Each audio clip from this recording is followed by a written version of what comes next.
In the year 2169, aging has stopped. People don't grow old anymore. When someone turns 25, their body stops aging forever. But from that day on, a clock appears on their arm, a glowing green timer that starts with 1 year left to live. Time has become the new currency. It is earned, spent, stolen, and saved. When your clock runs out, your heart stops. There is no money anymore, only time. You pay for everything with it. People live forever. This is the world where Will Salas lives. Will is 28 years old, but like everyone else, he looks 25. He lives with his mother Rachel, who is actually 50, but also looks 25. Both work long shifts just to stay alive. Every second counts. They wake up each day with only hours left on their clocks. At the factory, Will's paid daily in time, but the bosses always find a reason to pay less. Prices keep rising. Food, rent, and transport drain time quickly. In Dayton, it's common to see people collapse in the street when their time runs out.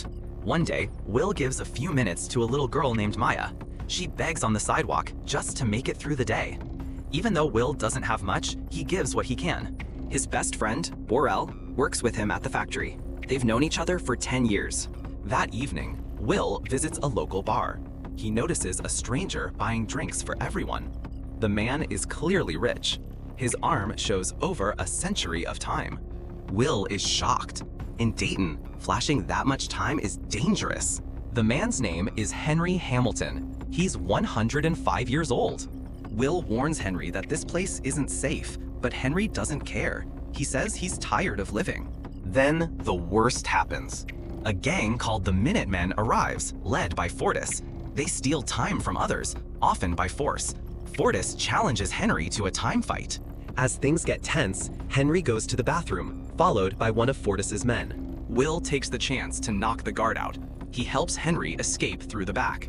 They run for blocks and hide in an old warehouse. Inside, Henry tells Will the truth. He says the world is unfair on purpose.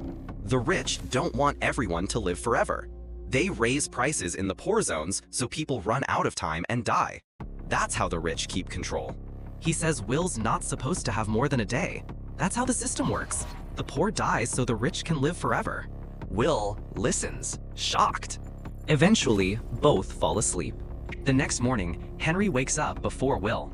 Quietly, he transfers nearly all his time, over 100 years, into Will's clock. He keeps just 5 minutes for himself. Then he walks to a bridge and sits down. When Will wakes up, he sees the words, "Don't waste my time," written on the window. He looks out and sees Henry. By the time Will reaches him, it's too late. Henry's time has run out. He's dead. Henry's death doesn't go unnoticed. The timekeepers, a police-like force that monitors time crimes, investigate the incident.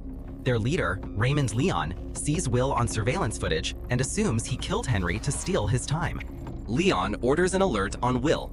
Will returns home with his new time. He gives Borel a gift, 10 years of time, one for each year of their friendship. Then he plans to leave Dayton for good, but something goes horribly wrong. Rachel finishes work, but the bus fare home has increased. She doesn't have enough. She only has 90 minutes left on her clock. The walk home takes 2 hours. She runs. Will, realizing the fare went up, also runs to find her. They meet in the street, but just seconds too late. Rachel's time runs out. She dies in Will's arms. Will is devastated. That night, he makes a decision. He's going to use the time Henry gave him, not to live forever, but to fight back. He hires a car and heads to New Greenwich, the richest time zone in the world. He passes through multiple checkpoints, paying heavy time tolls at each one. He finally arrives and checks into a fancy hotel. Will buys a suit and goes to a casino. There, he sees Philippe Weiss, a powerful time-lending businessman.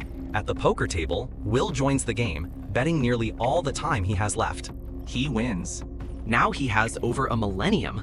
Philippe is impressed. His daughter, Sylvia, is curious. She invites Will to a party at their mansion. Will accepts. At the party, Sylvia talks to Will. She confesses that her life, though rich, feels like a cage. She's always under watch. She envies people who live in the moment, even if it means risking death. Will takes her to the beach. They go swimming and talk about freedom. Back at the mansion, timekeepers arrive. Leon arrests Will. He doesn't believe Will's story about Henry giving him the time. He assumes Will is a thief. Will is left with only 2 hours. But during questioning, Will sees a chance. He grabs a weapon, takes Sylvia hostage, and escapes. Will steals a car and drives with Sylvia out of New Greenwich. Leon chases them, but they manage to get away. At a checkpoint, they crash the car after hitting a spike trap. Both are knocked out. The Minutemen find them. They steal most of Sylvia's time and leave them with just minutes each. When they wake up, Sylvia panics. Will gives her more time.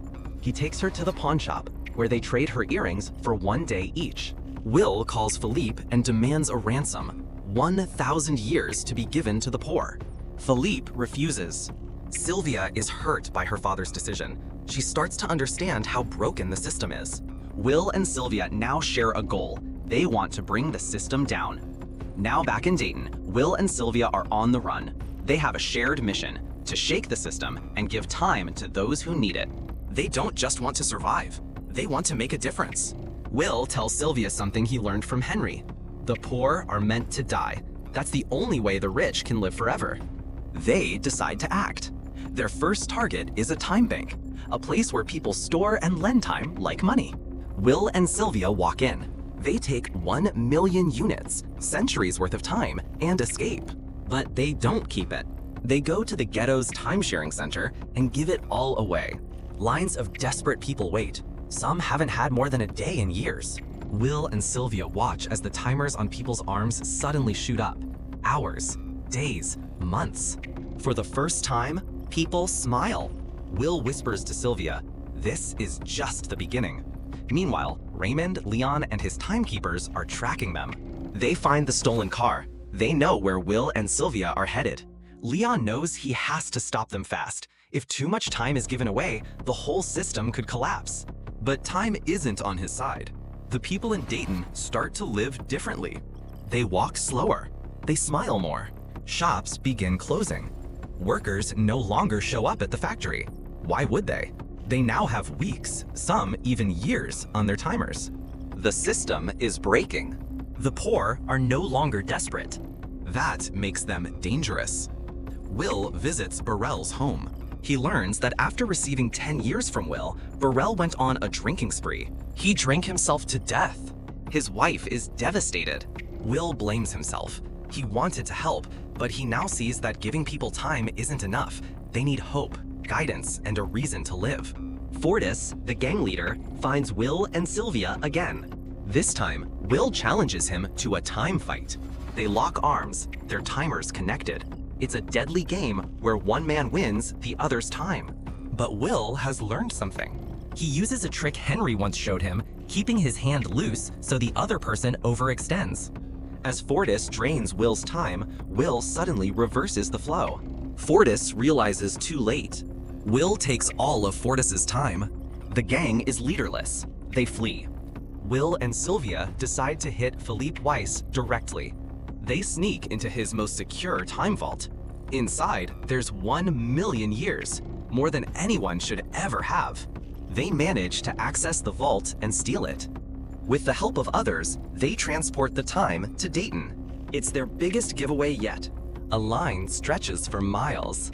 As each person touches the device, their clock jumps up. Months, years, decades.